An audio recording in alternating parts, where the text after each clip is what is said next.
As is often the case in podcasting and broadcast media, often shows are recorded days or sometimes even weeks ahead of time. A few days ago, I finished recording the rest of this episode and began the editing process. But then yesterday, the Lynn family announced that Loretta Lynn had passed away. I want to join the rest of the music community and extend our sincerest sympathies and thanks to the Lynn family for Loretta's decades of music and service to the community.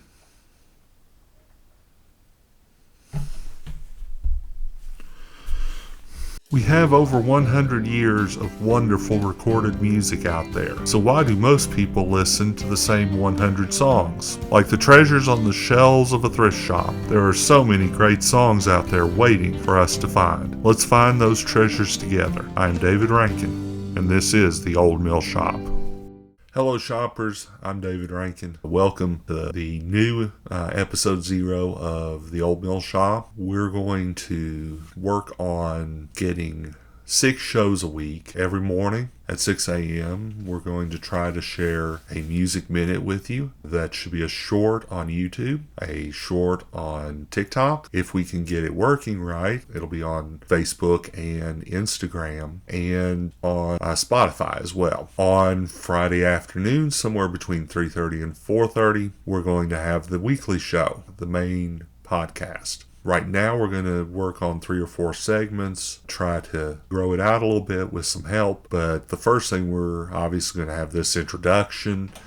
Some weeks there'll be something new in the music field to talk about. Some weeks there'll be a new album that I want to point out to everyone. Some weeks we'll just be telling you, hey, next week we're on vacation. One thing that I want to ask people to do from the start, I would like to have a segment called Shopper's Choice. In that, I would like you, the podcast listeners, to record a 5-minute video about a song that you like. I will put a link on our main webpage, theoldmillshop.com, that talks about Shopper's Choice, that talks about you uploading your reviews. I want to hear from your songs because I can tell you songs till I run out of voice, but I want to hear what other people want the rest of the world to listen to. So if you've got something strange, something different, something that people don't listen to, but they need to, make your video and share it, and maybe we can get it up here.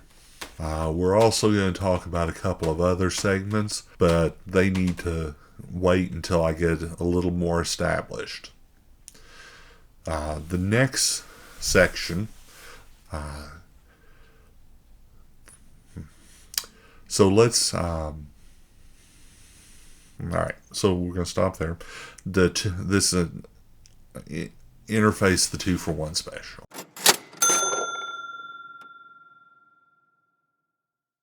Most weeks we're going to be having 5 music shows a day, the Music Minute. The 2-for-1 special is going to be a bonus 6th song, a song that fits the same style or has a bit of contrast or is by the same person and adds a little flavor to the week. Next week we will be covering 5 singers, all of whom are Scottish natives. We will have a 2-for-1 special for number 6 next Friday. But I want to give you a special 0th song today. We're going to talk about the song Caledonia.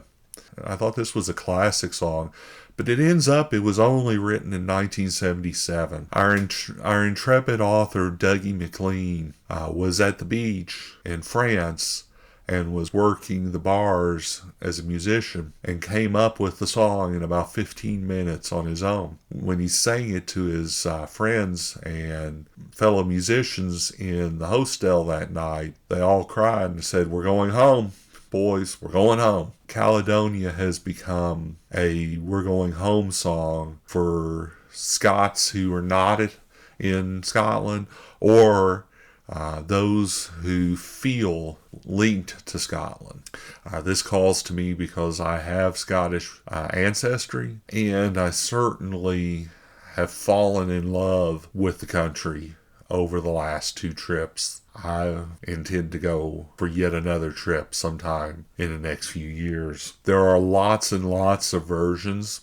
The most recent one that I've heard, and one that I really like, is by a duo that I wouldn't have otherwise expected. KT Tunstall is a really good singer, famous for Black Horse and Cherry Tree and Suddenly I See, and we're going to listen to Suddenly I See this week. But she's also continued her career and is still putting out albums and is working with quite a few people, including the great actor and singer Alan Cumming, who is beginning to branch out and do popular song covers as well. He has a very unique cover of When I Get Low, I Get High that's absolutely worth watching. This album and this song, the video is not as strong as the song, I would say, but that's just because the two of them are singing hard.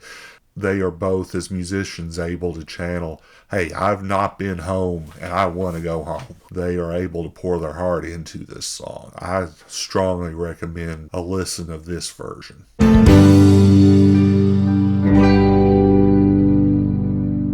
Welcome to the section of the show where I get to pontificate about some of my opinions on music. So we're beginning this process of helping people find music that they haven't heard before. You feel like you've been stuck in a rut. You're listening to the same stuff over and over again. Let's talk about a few ways that you can quickly and inexpensively expand your horizons for music. The first and easiest path is, if you don't have Apple Music or if you don't have Spotify, go read about one of those two. Look to sign up. If you're an Apple person, you probably want to consider Apple Music. If you're not tied into the Apple universe, Spotify may be better. I personally am on Apple Music because I'm essentially getting it free, where I also have to buy disk space. However, the usefulness of Apple Music is, if you like Eric Clapton, you can now download practically all of Clapton's albums from the last 20 years. Practically none of those have played on any record station, but he has some really, really good covers and really, really good blues stuff out there. Yeah, if you like Bonnie Raitt, you're going to be able to hear stuff that the top 20 stations aren't playing. But she's putting out wonderful songs, a few covers, and a lot of new stuff. You'll be able to find older stuff. We've got the Vintage Corner that'll a significant portion of the blues masters and the old jazz masters are on Apple Music, and they're on Spotify. You can download and link to their stuff. This is the quickest way of building up access to stuff that you wouldn't otherwise be able to spend. The second place that I've found for finding music is YouTube. When you get on YouTube, search for a few songs and then start playing My Mix. The algorithm, sometimes it'll take weeks for the algorithm to find you something new, but it will start branching out. It can tell, hey, I've listened to the same thing a couple of times. Then it's going to start suggesting stuff to you. Go out and search. Go out and look at the homepage. I want to listen to that. No, I'm going to delete that from My Mix. And so on. YouTube has a very different algorithm for saying, I want to give you music than Apple Music or Spotify. It's really a great different place to go search for music. The final place I would go is used music shops like Half Price Books, especially in low price CD bins. I have over 10 boxes full of CDs because I have been able to go to Half Price Books. Very few of those CDs have cost more than $2. I have purchased some collections that simply aren't available any other way. But for the most part, I've bought low-cost dollar CDs. One of the shows coming up, if you have Apple Music, I will show you how that you can put that song in your collection so that Apple Music knows you're not borrowing that, you own it. And that way it'll always provide it to you. You can always have it available. It takes a little bit of work and it takes a little bit of time to step out of one's comfort level. There's a lot of indication that the more you can step out of your comfort level, the more you can find new music and different music, and that it challenges the brain, that it helps keep your mental health up. And I can think of I have hundreds of songs that were my favorites that that are still in my playlist and I listen to occasionally, but I listen to them. Then I listen to something else to keep working on being mentally healthy and enjoying life. So, thanks for sticking around for a few minutes. We'll get the music minutes out this week and see you this time next week. Thank you. Please come back for the next episode of The Old Mill Shop. Thanks to Apple for use of the Samantha voice. Thanks to Zapsplat at www.zapsplat.com. for theme song and incidental music. Copyright David W. Rankin Jr., DBA The Old Mill Shop Music Experience.